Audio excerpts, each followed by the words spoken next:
So another feature to the multi-systems lens is that we know that Jerry successfully made it through the identity versus role confusion stage because he was successful in the next stage of intimacy versus isolation, in the sense that he found his partner.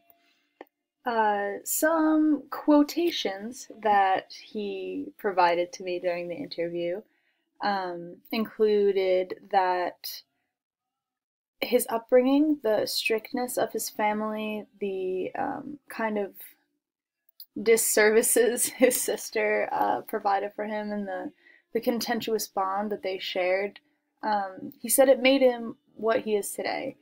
Uh, so that represents a very humble side to him.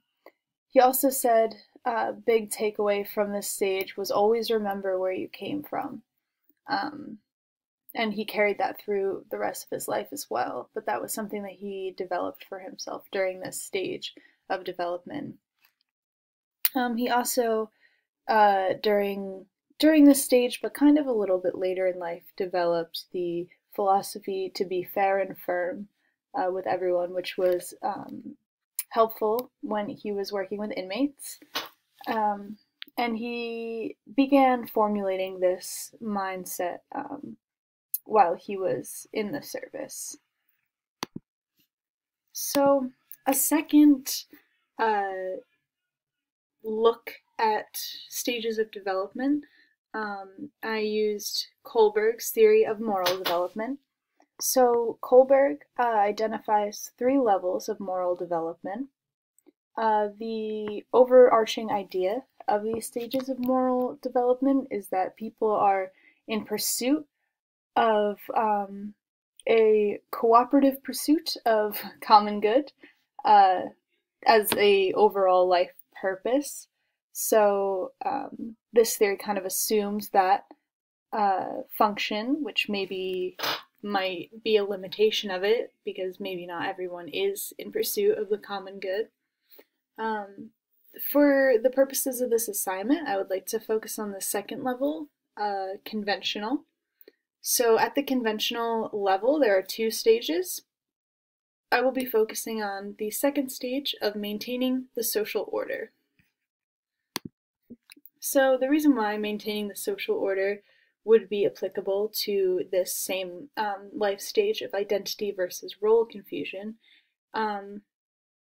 is because Kohlberg stated that people are very focused on what society needs, and many decisions that people make during this stage are decisions based on the needs of society. Jerry stated he knew that he was going to be drafted because so many of his friends were, so he enlisted in the Air Force because he saw that there was a need there. He knew it was going to happen to him anyway. So he decided to enlist and put himself in a position where he could actually choose where he was going rather than be drafted in and maybe not have as much of a choice. Another facet of this stage is that people aim to perform their duties so that the social order is maintained. So whether or not Jerry believed it was right or wrong that the government was drafting people, that whether or not he agreed with the cause of the war or not, he respected that social order is to be maintained, and that is seen throughout his life, starting with his military service and going into his many years working as a correctional officer. He clearly sees the need for that social order to be maintained. Some limitations of this theory might be that it doesn't account for this idea that authority might be immoral in some cases. I've been talking a lot about this controversy in the Vietnam War of should we have been there at all, should we not have been. That to some degree might be seen as an immoral decision, and he still went forward and did it. For the common good, but is the common good really what's best for people? Could kind of be a limitation of this theory. Jerry was also raised in a racist town. Um, he fortunately triumphed and did not adopt those kind of racist attitudes, but it was part of the society that he grew up in. He also was beaten at times by his family. I mentioned the wooden spoon and the folded belt, but when he had children later in life, he did not follow that. So this idea that people are going to follow the authoritative figure and follow what society is telling them to do might be a limitation of this theory, because that's not necessarily the case. Um, Another limitation would be that there's this idea in Kohlberg's theory of intersocial reciprocity, which is kind of the idea of doing something in order to get a reward or to get something good back. So I might do a good deed to someone else because eventually I'm expecting a good deed to happen to me.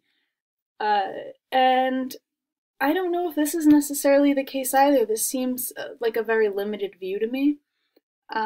Jerry emphasized throughout the interview that respecting others and staying humble are two very important facets in his life and overall.